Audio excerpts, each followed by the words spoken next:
बच्चा लोग, good morning. कैसे हैं आप लोग? प्रोडक्ट आईएएस प्लेटफॉर्म पे इतिहास को जानो श्रृंखला में लेकर के आई हूँ मैं एक नए टॉपिक को, जो आपकी तैयारी को और बेहतर बनाएगा। और उस टॉपिक का नाम है पद्मावती। अभी तक आपने बहुतों बार इस नाम को, इस कहानी और इस किस्से को सुना होगा। आज मैं फिर एक नई कहानी के साथ आपके सामने प्रस्तुत हूँ, जो इतिहास के रहस्यों से जुड़ी हुई है। पद्मावती का नाम जब भी आता है तो अलाउद्दीन खिलजी आ ही जाते हैं, है ना? नाम ही कुछ ऐसा है, किस्सा ही कुछ ऐसा है। तो हम लोग जानते हैं कि एक्चुअल में पद्मावती थी कौन और क्या कहानी थी। पद्मावती के बारे में बोला जाता है कि वो बहुत सुंदर थी। पद्मावती की कहानी को किसने? मलिक मोहम्मद जायशी ने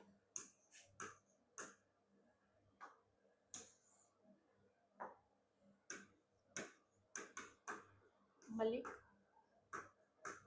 मोहम्मद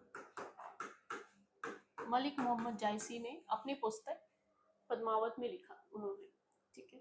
तो उन्होंने जिक्र किया कि पद्मावती इतनी सुंदर थी, इतनी सुंदर थी कि अगर वो पान खा लें तो उनका पूरा गला, गला इन द सेंस कि ये लॉरेंस बॉक्स भी उनके स्किन से दिखता था और पूरा गर्दन लाल हो जाता था। इतनी सुंदर और इतनी गोरी चिट्टी थी। तो क्या कहना भाई, इतनी सुंदर महिला तो आज तक हमने अपने जीवन में नहीं देखा। अगर आप लोग देखे हैं तो कमेंट करके बताइएगा। तो पद्मावती बहुत सुंदर थी। कहाँ की थी? तो वो सिंघल देश की राजकुमारी। सिंघल मतलब उस समय Ceylon, Ceylon in the sense कि श्रीलंका, आज का जो श्रीलंका है उसे सिंघल देश कहा जाता था। जैसे कि प्राचीन इतिहास में भी आप देखोगे तो राजेंद्र चोल जब आक्रमण करेंगे तो उस समय भी उसे सिलोन ही कहा जाता था। तो सिलोन की राजकुमारी थी और उनके पिता का नाम गोवर्धन सेन था। ठीक है। तो काफी सुंदर होने की वजह से उनके जो कक्ष थे, जो राजमहल में जो उनका कमरा था जिसको कक्ष बोला जाता, तो उसमें कोई पुरुष नहीं जाता था, कभी भी किसी भी काम के लिए नहीं जाने देता था। तो बहुत उनके माता पिता उनको लाड प्यार से पाले थे और एकदम ढक के रखा जाता था, कोई देख न ले, इतनी सुंदर थी उनकी। लेकिन उनका एक तोता था जो बहुत प्रिय था। किसका? पद्मावती का। और उस तोते का नाम था,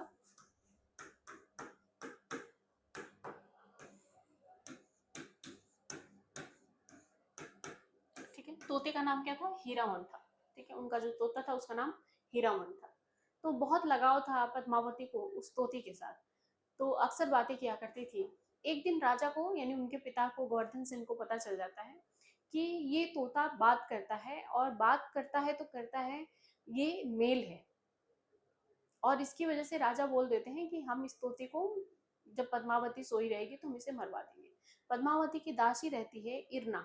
इरना आकर के पद्मावती को बताती है कि राजा बोल रहे हैं कि इसे मरवा दिया जाएगा क्योंकि ये मेल है और आपके साथ रहता है।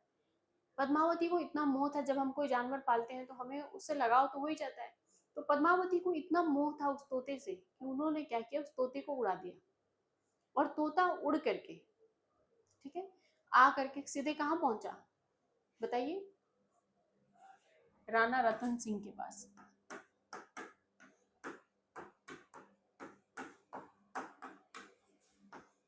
ठीक है, जो कि मेवाड़ के शासक थे, मेवाड़ के राजा थे। तो राणा रतन सिंह के पास पहुंचा और पद्मावती के किस्से और कहानियां इतना सुनाया, इतना सुनाया कि वो एकदम व्याकुल हो गए। और व्याकुल होकर के चले गए पद्मावती को जीतने के लिए, यानी उनसे ब्याह करने के लिए उनके देश, सिंघल देश चले जाते हैं।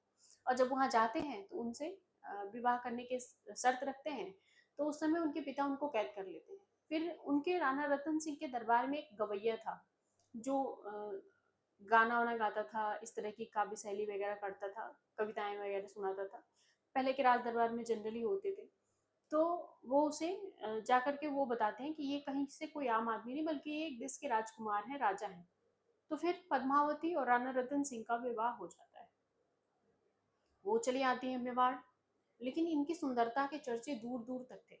और मेवाड़ आती हैं तो इनको इनका अपना तोता भी मिल जाता है, तो काफी खुश रहती हैं।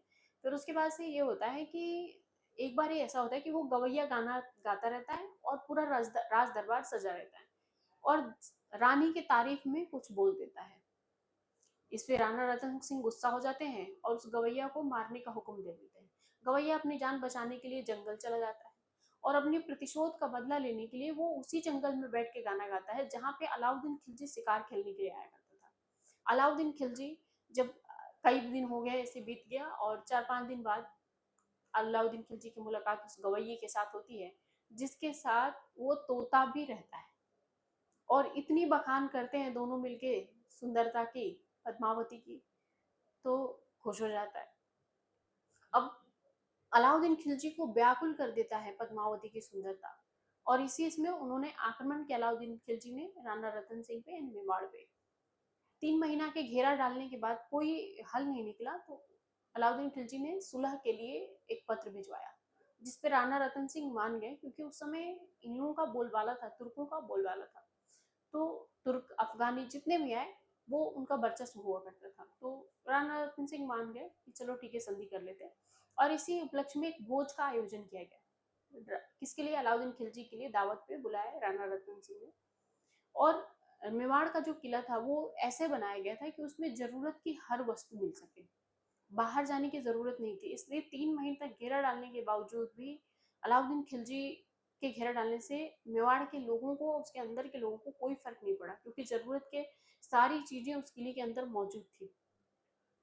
फिर अलाउद्दीन खिलजी जो है दावत पे जाता है, और जाता है तो बोलता है खाना खाने के बाद कि मैं एक बार आपकी रानी को देखना चाहता हूँ। बहुत दूर दूर तक उनकी सुंदरता के चर्चे सुने मैंने, बट राजपूतों में बेटी, बहु बेटी को किसी और के सामने रखना या बिना घूंघट के खड़ा करना, ये उनके कानून के खिलाफ था, उनके धर्म और रीति रिवाज के खिलाफ था।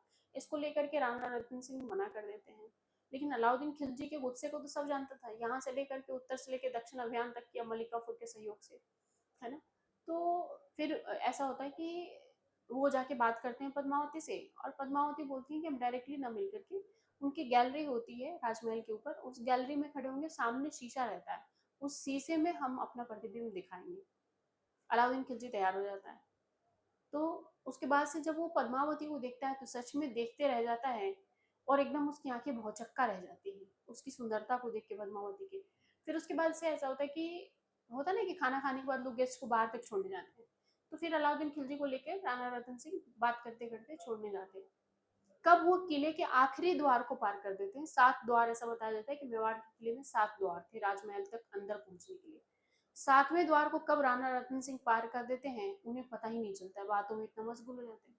और मौका देख करके अलाउद्दीन खिलजी राणा रतन सिंह को बंदी बनाकर लेकर चला जाता है। जब चला जाता है, ये बात पद्मावती को पता चली, तो उन्होंने राणा रतन सिंह को छुड़ाने का फैसला किया, और उन्होंने शर्त लिखा अलाउद्दीन खिलजी को कि मैं तुम्हारे पास आने के लिए तैयार हूँ, तुमसे विवाह करने के लिए तैयार हूँ, लेकिन शर्त यही है कि मैं एक बार, आखिरी बार अकेले में अपने पति राणा रतन सिंह से मिलना चाहता हूँ। अलाउद्दीन खिलजी बोला ठीक है, तैयार हो गया। अलाउद्दीन खिलजी जिस दिन डेट निर्धारित थी, उस दिन बोला जाता है कि रानी पद्मावती के साथ लगभग 200 झांकियां, झांकी मतलब पालकियां जो थी वो तैयार हुई, और सारे पालकी में हथियार थे, सेनाबंद हथियार थे, ठीक है। और उसके बाद एक आगे वाली जो बड़ी पालकी थी उसमें रानी पद्मावती बैठ गई। तो अलाउद्दीन खिलजी पूछता है, जब अलाउद्दीन खिलजी के पास पहुंचते हैं, तो इतनी सारी डोलियां और पालकियां क्यों हुई? तो पद्मावती बोलती है ये सारी मेरी दासियां हैं और श्रृंगार के लिए मेरे साथ रहती हैं। तो सोचता है अलाउद्दीन खिलजी कि अरे यार, ये तो इतनी सुंदर है, तो लगते ही होंगी इतनी सारी दासियां इसके श्रृंगार के लिए। तो सबको अनुमति देता है एंट्री देने, और खुद चला जाता है शराब पीने के लिए, जश्न मनाने के लिए कि पद्मावती अब मेरे पास आ गई। इसी क्रम में जब अंदर घुसता है, और जब पद्मावती मिलती है राणा रतन सिंह से, तो उनके पास एक गुप्त रूप से चाकू रहती है, जिससे वो उनकी हथकड़ियां और बेड़ियों को काट के छुड़ा कर लेके निकल जाती हैं। और जब सेना रोकती है, तब वो जो डोली में बैठे हुए, पालकी में बैठे हुए जो सेना होती है, वो लड़ते हैं उनकी सेना के साथ, और राणा रतन सिंह को छुड़ा करके लेके पद्मावती निकल जाती है। ये बात जब अलाउद्दीन खिलजी के खेमे में पहुंची, गुस्से से पागल हो गया, और उसी गुस्से में उसने मेवाड़ पे आक्रमण किया, और मेवाड़ की सारी खेतों को जला डाला, खत्म कर दिया, तहस नहस कर दिया, बर्बाद कर दिया पूरे मेवाड़ को। आक्रमण हुआ, लास्टली राणा रतन सिंह मारे गए इस युद्ध में। और उनके मारने के बाद पद्मावती 16,000 दासियों और रानियों और महल की महिलाओं के साथ उन्होंने दाह, अपने आप को सती कर लिया, जला लिया, अपने आप को आग लगा दिया कि मैं उनकी नहीं हो सकती तो किसी की नहीं हो सकती। इस तरह की जो चीजें थी उन्होंने अपनाया, और इस तरह से पद्मावती की कथा जो है वो समाप्त हो गई। ठीक है बच्चा लोग, कल फिर मिलूंगी कुछ नई सुर्खियों के साथ। तब तक आप अपना ख्याल रखें, इतिहास के एक नए अध्याय को लेकर के। Thank you.